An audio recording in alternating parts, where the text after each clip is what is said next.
Hi everyone! Today we will be going to discuss remedial instruction in speaking. And here are the objectives. Number 1. To develop students' ability to diagnose student needs and prescribe tasks that create better matches between learning needs and preferences. Number 2. To create activities that aid in the reading skills of the students. Number 3. To explain the value of creating specific materials for students with writing disabilities. Let us first discuss what does speaking means. Speak means talking, giving a speech, or using your voice to say something. In short, we use words or sounds to communicate with other people when we speak, and teaching speaking involves a variety of challenges. To begin with, some teachers frequently lack class time to address this aspect of English instruction adequately. When they get around teaching pronunciation, it's usually a tedious series of seemingly unrelated topics presented and practiced.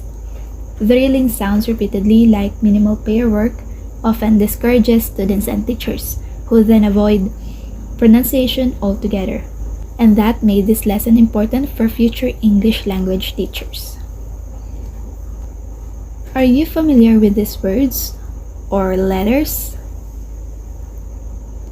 It belongs to the International Phonetic Alphabet, or IPA, that we tackled in our first year. And that phrase, when translated into the English alphabet, is "Good day, class." This is the International Phonetic Alphabet chart, and using this will help us with the way we speak or use the vowels and consonants point of articulation. The IPA has something to do with what we are about to discuss, but have you ever wondered what makes speaking difficult? According to Brown 2001, these are the aspects that relate to the difficulty of speaking. Number 1. Clustering. Fluent speech is phrasal, not word by word. From the word itself, cluster, which means close group. As we teach, our learners can organize their output both cognitively and physically through such clustering. Speaking became difficult because some aims to sounds through practicing word by word instead of by phrase. Number 2. Redundancy. The speaker has the opportunity to make meaning clearer through the redundancy of language. As we repeat a word, we get used to saying it properly and will develop or improve as speaking was practiced. Learners can capitalize on this feature of spoken language because it would really help us get familiarized with the words and will be able to apply them more. But how the words or text are spoken repeatedly? The pronunciation must be right, or else it would affect how we communicate. Number 3. Reduced forms. Contractions, elisions, reduced vowels, and etc. are all forms that are special problems in teaching spoken English. As we talk, we should not omit something on every word we say, for it may result in misunderstanding and an informal way of communicating. Some students use words like y'all, gonna, wanna, instead of you all, going to, want to. Even phrase like graveyard dead, and in some cases, the entire aphorism or quotation. These are all colloquial words or contractions that students must learn how to avoid. Sometimes, using such would make us develop a stilted, bookish quality that stigmatizes us and affects the way we speak, especially on a discourse. This usually occurs. Number 4. Performance variables. One of the advantages of spoken language is that the process of thinking as you talk allows you to manifest a certain number of performance hesitations, pauses, backtracking, and corrections. It is a good way to think as we speak, but too many manifestations are thinking about what we say or do, and how to deliver it usually makes us slow to say a word or stutter. And as for future language teachers, we should know how to pause and hesitate in the way we speak. Number 5. Colloquial language. Make sure the students are reasonably well acquainted with the words, idioms, and phrases of colloquial language and get practice producing these forms. Using colloquial languages is not bad, but we should put it into place. Being acquainted with the words, idioms, and phrases, meaning knowing what it means, would also help us understand and be understood by others as we speak. We should always be mindful of what to say, how, and when to talk about the language. Number 6. Rate of delivery. This is another salient characteristic of fluency that we must consider as we teach. One of the tasks in teaching spoken English is to help learners achieve an acceptable speed and other fluency attributes. It is not enough to just know when or where to pause as we speak. We have to monitor the rate of how we deliver words as well. Speaking should not be too slow or too fast, but must be moderate so others can understand us. With this, we can avoid confusion. Number 7. Stress, rhythm, and intonation. Knowing is different from learning how to do it, and this is important for the stresses that we make. Also, rhythm and intonations make what we say clearer. We could explicitly explain or say anything to others. Number 8. Interaction. Interaction is the creativity of conversational negotiation. Talking to others might be difficult at first, but we really need to practice our speaking skills, learn how to deal with different speakers, and learn various approaches. Pronunciation involves far more than individual sounds. Word stresses, sentence stress, intonation, and word linking all influence the sound of spoken English, not to mention the way we often slur words and phrases together in casual speech. What are you going to do becomes what are you gonna do. English pronunciation involves too many complexities for learners to eliminate accents completely. Improving pronunciation will boost self-esteem, facilitate communication, and possibly lead to a better job or respect in the workplace. Anywhere we go, effective communication is very important, and with that, we should work on the problems that may hinder communication. It is significant for us to learn strategies, especially for our students, to deal with misunderstandings or confusion, since native pronunciation is an unattainable goal for the majority. Our first language is often English pronunciation or our native language. As stated earlier, teaching speaking involves a variety of challenges, and the most basic element of speaking is deeply personal. The sense of self and community is bound in the speech rhythms of our first language, which are deeply rooted in our minds. Therefore, when we hear ourselves or our students speak our second language, they feel uneasy because they sound too foreign to them. The uneasiness will become a barrier to improve intelligibility in the L2, and knowing the International Phonetic Alphabet or IPA could help us determine the changes that will happen, especially if we know how to use the voice and unvoiced point of articulation. For example, the letter P or P is aspirated or unvoiced in English but not in Spanish. So when a Spanish speaker pronounces pig without a puff of air in the letter P, like this, an American may hear big instead.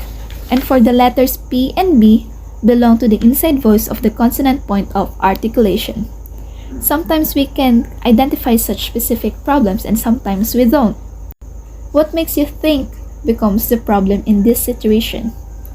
It is the inability to hear certain English sounds that the native language does not contain, which is another challenge of differences in the language. These are often because of the vowels, like in the words ship and sheep, which many learners cannot distinguish when was spoken or pronounced. And such difference in pronunciation was illustrated using different symbols in the IPA. which has a short and a long pronunciation of the vowel sound. And some Asian countries have problems with not only the vowels like Japanese that are known for confusing R and L, for it has one sound between the two, but also how they pronounce R and L is quite the same, for the tip of their tongue touches the back of their higher teeth. For this kind of problems, listening is crucial. We can produce a sound that we can't hear, and that is why listening and speaking are always connected and beneficial in communication. Listening forms the basis for speaking. The awareness of subtle sound differences will increase as we learn about voice and voiceless sounds.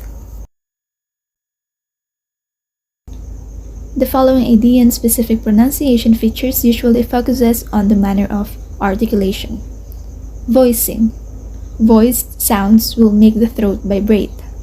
For example, letter G is a voiced sound while letter K is not, even though the mouth is in the same position for both sounds. And this is how it was pronounced. G, G, K, K.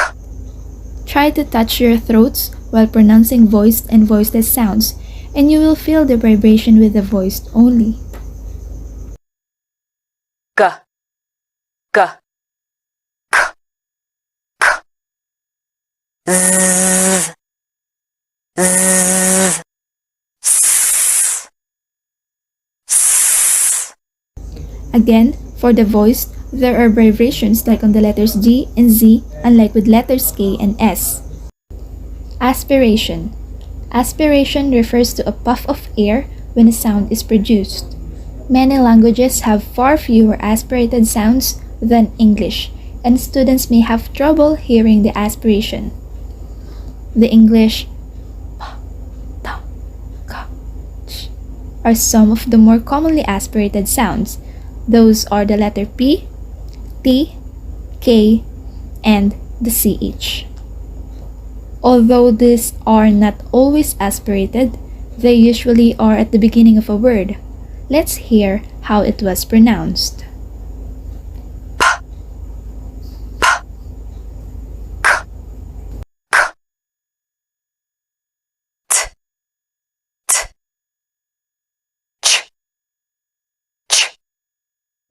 Try to hold up a piece of tissue paper or even in a paper. Place it in a few inches from your mouth and push it with a puff of air while pronouncing a word containing the target sound. For example, Hat, hat. Torn, torn. and CH and K usually have the same sound as for the CH Child, child. and K. Chemist, chemist. Mouth position. Draw simple diagrams of tongue and lip positions. We can also show videos for them to follow while doing it in class when we are teaching. It is important that our students can clearly see the movement of their mouth when making sounds. We can also try the activity using a mirror where we could watch ourselves to see how our mouth, lips, and tongue move as we pronounce words, and this could be a very good practice that our students can do to be aware of their mouth movement when speaking. They will be able to observe themselves in front of a mirror activity. Intonation. Word or sentence intonation can be mimicked with a kazoo or alternatively by humming, like the songs we hear nowadays. Even we do not know the lyrics, we get how some of the words were pronounced and try to mimic even with a different word, but the same intonation. We can easily remember how a word was being said because of this, and such practice helps us to take our attention off of the meaning and help us focus only on the intonation. Linking. We pronounce phrases and whole sentences as one smooth sound instead of a series of separate words. Will Amy go away is rendered, Will Amy go away? To help our students link words, try starting at the end of a sentence and repeating a phrase, adding more of the sentence as they can master it. For example, go away. then Amy go away, and finally, will Amy go away, without pausing between words. Vowel length. Vowel length is an important phonemic factor, meaning vowel length can change the word's meaning. We can demonstrate varying vowel lengths within a word by stretching rubber bands on the long vowels and letting them contract on shorter ones. For example, the word 15 would have the rubber band stretch for the E vowel. But the word 50 would not have the band pulled because of its vowels are spoken quickly. Syllables. Syllables have a significant role in spoken English because they greatly affect the rhythm of the language, its poetic meter, and stress patterns. Count syllables in a word, hold up the correct number of fingers, or place objects on the table to represent each syllable. Illustrate syllable stress by clapping softly and loudly, corresponding to the syllables of a word. For example, the word beautiful would be loud, soft, soft. Beautiful. Practice with short lists of words with the same syllabic stress pattern as telephone and Florida, and then see if your learners can list other words with that pattern. Specific sounds. Minimal pairs or words such as beat bat that differ by only one sound are useful to distinguish similar sounds. They can be used to illustrate voicing, like curl, girl, or commonly confused sounds play, pray. Note that it's the sound and not the spelling you are focusing on. Tongue twisters are useful in practicing specific target sounds and are very engaging. The students will be motivated to learn and have fun at the same time. Just make sure that the vocabulary isn't too difficult. And that is the first part of our discussion on remedial instruction in speaking. Thank you!